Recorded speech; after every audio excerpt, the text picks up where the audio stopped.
What up, everyone? This is Mr. Lord, Dr. Professor, Dark Joker, here with another edition of Traditional Fans with Opinions, where I'll give my reviews for whoever I watched, read, or played today. And who are Traditional Fans with Opinions? That is myself, and that is you, the viewers. With all that being said, on with the reviews. Fellow Teacher New 2025, Episode 23. So in this one, Miki finds a note from a girl named Megami to Nube, and she a bunch of her students assume it's like from his ex or something, and so Nube like goes like in a suit, takes some flowers to the beach where he's supposed to meet her, and the students follow him. They see him talking to some girl, Megami. They basically they meet Megami. They all hang out at the beach, and Megami explains what happened. So like how they met. So Noob was like her teacher when he was a student teacher before he had his demon hand. He was like, you know, he was open about the fact he was a psychic. Now, so his spirit, his like exorcist powers were not as powerful as they are now. But so Megan was Megami was absent. Turns out she was sick from an unknown cause. So Noob had some suspicion, so he went to her house just see how she was, and the Megami's mother says, it's probably not good for visitors, but then, Megami screams from like something, mother runs in, Dude runs in after her to see, and Dude notices that it's a Shiki Namazu. Like that's the type of the yokai he tries to like exercise it, but he fails. Now, and he keeps coming, and now the father or Megami's father wants him to leave, but then like basically after Megami like asked her father to let Noob. So Noob like apologizes the next day. He says, "Hey, I'm sorry for what happened," and and so basically he wants to help out, and Megami's father lets him help out because Megami asked for her parents to let Noob help, and so Noob like spends time with her, he's a teacher to her, buys her books on fish because he knows that she likes fish. Turns out to be river fish instead of ocean fish. He apologizes for that, but she's like, "Oh, I like river fish too." I mean, I agree. Fish is fish. As long as it's not poisonous, I'll freaking eat it. And so, Anu tries to like keep repeatedly tries to exorcise the Namazu from her, but then it gets like really bad where her body's very weak. So like one of Megami's books fall, and it like New picks up and it's already open to a page about a Namazu, which is a type of catfish. So that basically the info is on the text in that book reveals that the Shiki Namazu is a nocturnal monster, so it will appear outside of her body in the nighttime. In the daytime, it's less likely to be able to be exercised. So they wait till like sunset so that you could get out easier. But like what the yokai is doing to her is like still bad. So they're concerned about okay, she's gonna get hurt really bad. But Noob's able to exercise it. But so Noob like kept his promise to exercise her,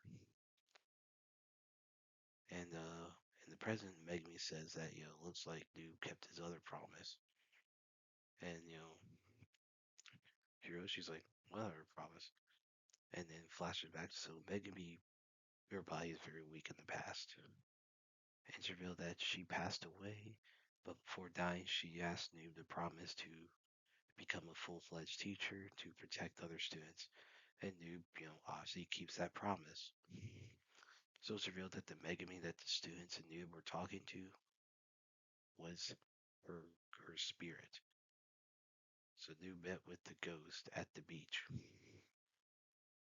Her body is buried in a grave. Yeah, the kids don't know, so Nube's the only one I guess that knew about it. So yeah, dang. Like it was actually a really good episode. Yeah. And so it's implied, the flowers are for the grave. So yeah, dude. Like holy frick. Like that's actually like it was a pretty good episode. Like, you had like, basically I mean the teachers in this show, they actually care about their students. It's not something you see in media a lot where you see teachers actually care about their students like current day. Like it's actually not that common. Like I actually really care like about students. Like you see like some bonding stuff and some comedy stuff, but it's very much more like platonic, more just respect, the mentor thing. It's not as much like a parent child type thing or you know a friend type thing. It's not as much as that. You don't see a lot of that. You may see like respectful things, but you don't see like like a family type of where like basically like a teacher cares for the kid with students like they're this teacher's own kids. See, and that's how Noob treats his students. He actually cares for them, and it's nice to see like a teacher doing that. So yeah, I thought it was a really good episode. Looking forward to the next one. Jack of all trades, party of none, episode 11. So in this one, Orun names his sword Swarshaz Haze, which means Black Rabbit. So his party, they're all trying to get to floor 92 to face the Black Dragon and avenge Albert. So now Orun hears a rumor about a Moonfouth, which is like the second largest criminal gang in the area outside of the Cyclamen Church. Basically, they kill adventurers because they believe the Great Dungeons should not be cleared. Sophia's worried about Selma, and and so, and of course, she's also worried if she's Caroline, Logan clear 430, and basically become full-time adventurers, and Orin won't train them. Now there's some scheduling issues, so Orin's supposed to be good with Selma at 492, and that's been planned for a while. So he can't observe their floor 30 trial. So, an official observer from Unit 2 is assigned with that. And, they're trying to figure out, Orin says that maybe he and Sonic could have their expedition mood, but so he was like, no, no, they've been playing for a while, don't do that. That they'll deal with it. And, Logan says, if if they just keep relying on Orun, they won't grow. Like they need to be able to do things on their own. So respectable. Now Orm gives them like some little crystals, whatever, that can warn him if they're in trouble. So, Unit 1 confronts the Black Dragon, and while they're fighting, so Sophia, Caroline, Logan are, with their observer, they're going, basically, they impress their observer a lot, because, like, are you really recruits? And they say, well, we had a good teacher.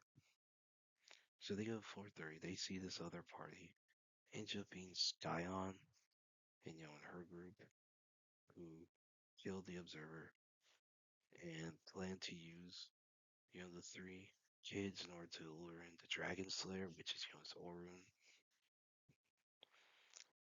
So, yeah, so Orun's lured to danger, and, he mentions it to Selma, so they're both concerned. A little distracted and fighting the dragon, so the dragon heals itself. So now they got unit one has to deal with the dragon, whether it's escape or just beat it. So yeah, so that leads to basically a high stress episode next week. So yeah, that was really good. Like, okay, so you know, Sophia, Caroline, Logan, they're trying to actually grow instead of relying on Orhun. Looks like Orhun's party. They're trying to finally deal with the Black Dragon, avenge that. Like, and you see, like they all feel some guilt about the Albert's death.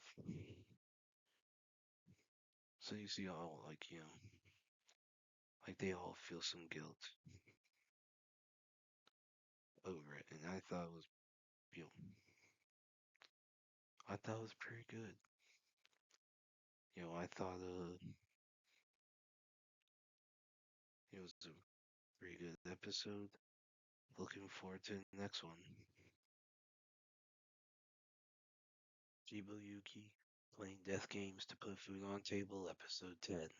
So in this episode, so Yuki flees from Kiara, having been told by Hakishi not to fight a homicidal player.